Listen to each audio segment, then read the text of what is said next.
और पिता के नाम राजा उग्रसेन और माता के नाम सती मैना ही परमात्मा ही विधाता। अब हे गुरुदेव उनकी जान ही जानो दो भाई बहन लेली, बहन के नाम सती बिरमा रखल और हमार नाम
माता मैना सूर्य घर में नाम रखला राजा गोपीचंद, लेकिन परमात्मा विधाता हम राजा गोपीचंद गुदरिया गोपीचंद मन को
तो शहर गुजरात और पिता के नाम राजा उग्रसेन और माता के नाम सती मैना और उनके जागी जन्म दो भाई बहन लेली, बहन के नाम सती बिरमा रखला। हे परमात्मा हे विधाता, लेकिन माता कोई से जन्म ली, लेकिन आए परमात्मा घर में हे विधाता माता की गली है माता मैना, आए राजा राजा रजबार हुई माता, अपना हाथ से तीर का मान बना दे माता मैना, माता मैना तीर का मान बना दिला। हे परमात्मा हे विधाता, और कल बेटा जाओ जंगल शिकार खेलने के वास्ते, परमात्मा जंगल शिकार खेले के वास्ते गेली 700 हरनी में और हिरणा के वध कर दिली परमात्मा अपना तीर कमान से। लेकिन हे परमात्मा त्राय हेमंत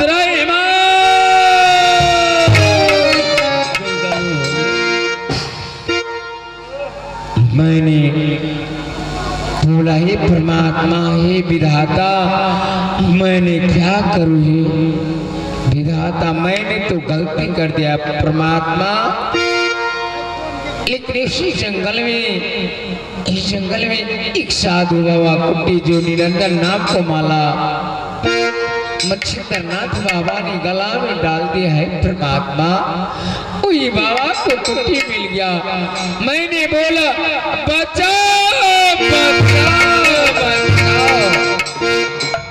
बोला बेटा क्या हो गया? मैंने बोला बाबा मुझसे महापाप महागलत हो गया बाबा, क्योंकि मैंने अपनी बाणों से मैंने एक हरिण को वध कर डाला है बाबा। बोला बेटा तूने बहुत अत्याचार कर दिया है बेटा, 700 हरिणी को तूने रार कर डाला है बेटा। इसलिए तूने बोलते हैं मेरा घर है शहर गुजरात, मेरे नाम राजा गोपीचंद नहीं। तुम अब राजा गोपीचंद लायक नहीं हुआ बेटा। तुमको आप ए निरंजन नाम को माला नहीं तो जंगल में मारा जाओगे बेटा, क्योंकि ये हरनी व्याकुल हो गया बेटा। अब वही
मैंने गुरु को चरण में अवश्य सेवा करूंगा अपने सबके सामने।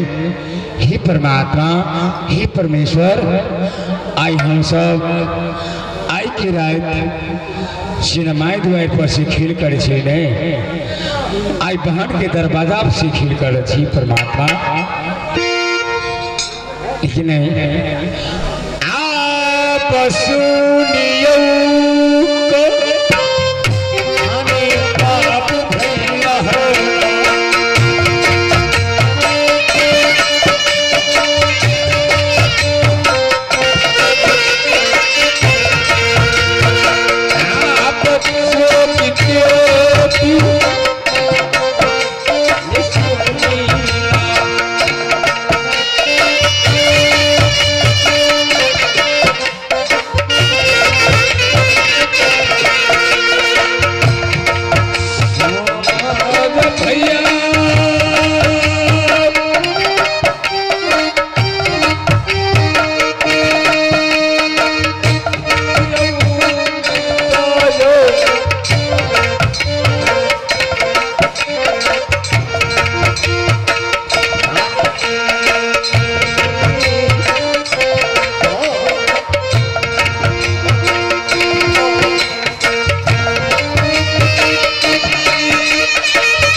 परमात्मा मैंने इन निरंजन नाम को माला गला में रटन कर चुका है परमात्मा।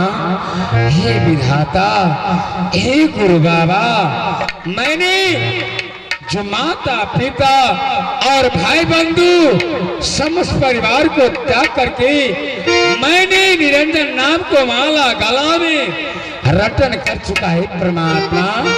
हे विधाता, आगे बात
प्रभु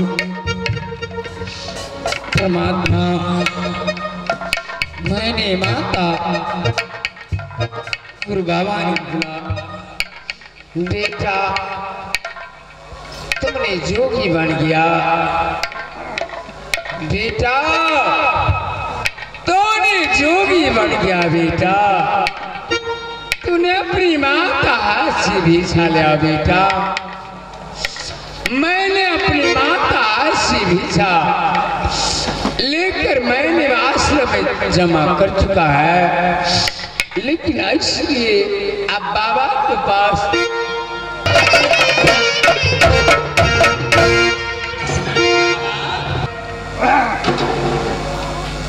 गोपीचंद बाबा पहले राज गुजरात को कुशल से कह करके सुनाओ। बाबा बहुत अच्छे कुशल है बाबा। ठीक है, माँ से भिक्षा ला करके लाओ। अवश्य बाबा। आश्रम में जार कर दिए हैं? क्यों नहीं बाबा। ठीक है। अरे कैसे तुम्हारी माँ है रे? नहीं बाबा। चिन्ह नहीं पाया?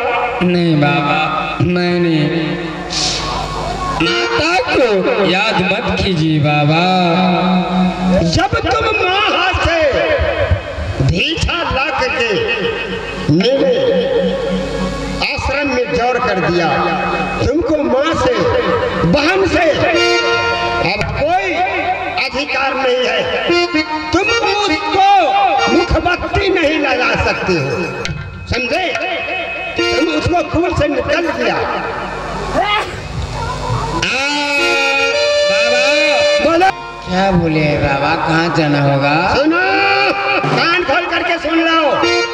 9 मन जौ, 9 मन तिल, 9 मन गुदरी, 9 मन चावल, 9 मन घी, कितना वजन हुआ ये समझ लो। इतना ही जोर करने में कितना टाइम तुम्हें लगेगा, क्या हो जाएगा। कहाँ जाना होगा बाबा? तुम यहाँ से चले जाओ पंपापुर। नहीं बाबा नहीं।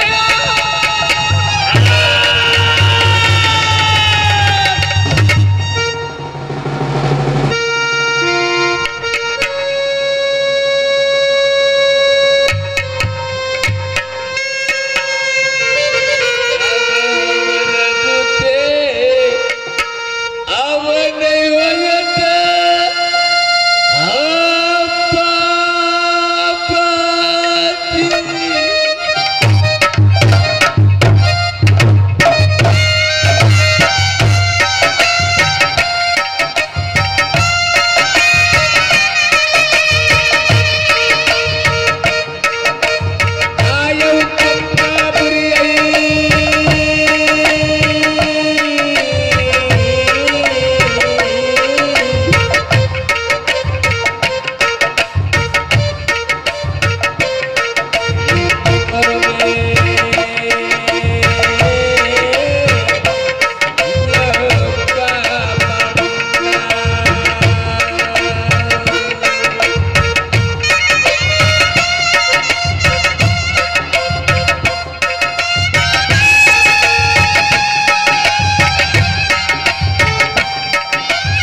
दूसरा देश, कोई दूसरा शहर पठाइए बाबा, और बाहर के दरवाजा मत पठाइए बाबा। 1 मिनट, ये कौन काम पड़ता है बाबा? कौचरी। आज एक कौचरी वाले बाबा को तुमको खाई था, तुमको मंगाया, क्या बोलता है ये बंदीपुर बरथा से। हमारा काम है पंपापुर जाने के लिए, तुमको पंपापुर जाने पड़ेगा।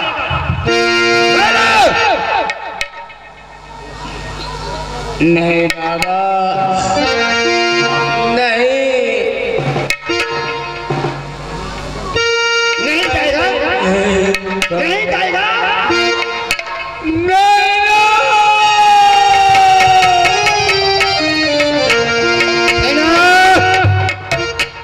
गोपीचंद गुरु महिमा सुखदेव जी पाए, चढ़े विमान वैकुंठ चली जाए। कि सुखदेव जी ऐसा भगत था जो विमान पर चढ़ करके स्वर्ग में गया है। गुरु को वचन लेकर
जाना है, बाहर को दरवाजा से भीख लिया बेटा।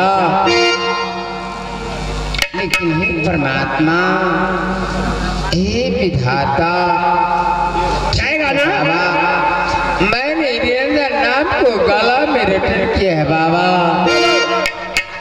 मैं अवश्य जा सकता हूँ।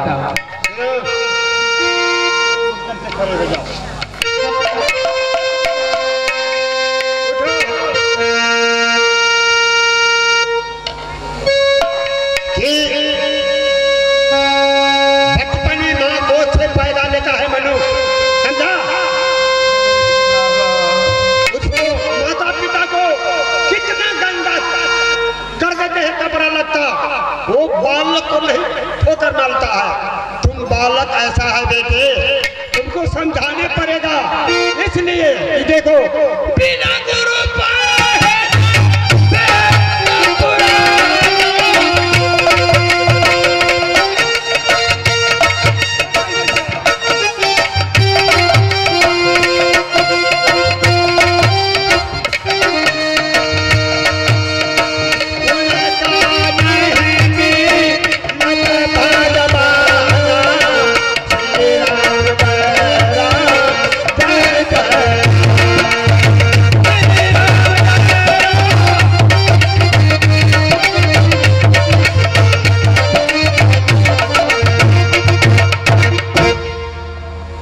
गोपीचंद बाबा, बिना गुरु पढ़े जो वेद पुराना, उनका नहीं मिले भगवाना। बाबा ठीक है, तुम यहाँ से पंपापुर को रास्ता धरो, नहीं जाओ। ऐसा भेष होगा बाबा, हम तुमको भेष बना देता है। 1 मिनट के लिए तुम खड़े हो। बाबा ने बोला है कि बेटा तुमको जाना होगा, माता मैना हंसी भी चलेया बेटा, उसको कोई जोक सिद्ध नहीं हुआ बेटा। अपने बाण हंसी जिस जगह तुमको वहां पंपापुर में व्यवस्था है बेटा। हे परमात्मा,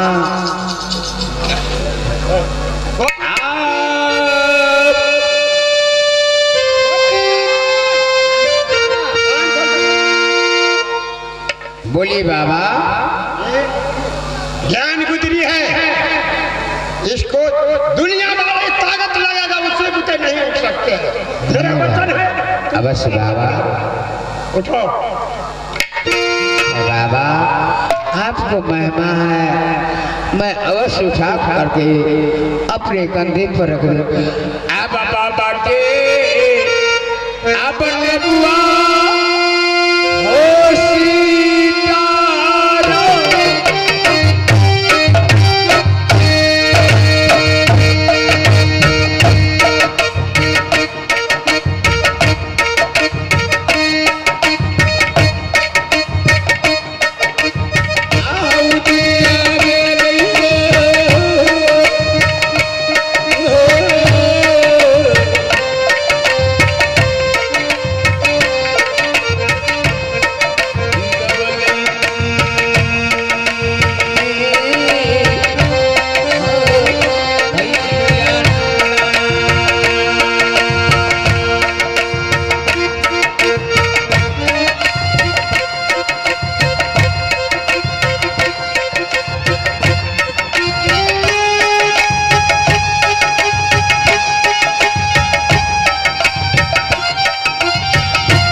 गोपीचंद, क्यों नहीं बाबा? यहाँ से पंपापुर जाने में तुमको बहुत संकट काली भेजेगा बेटे, उसे डरना मत। कब ऐसा संकट होगा बाबा? सिर्फ गुरु का नाम लीजिएगा, ये रुई तुमको टूटेगा, ने आगे में डरेगा, ने पानी में कहेगा बेटा तुम्हारा गुरु तुम्हारा साथ है।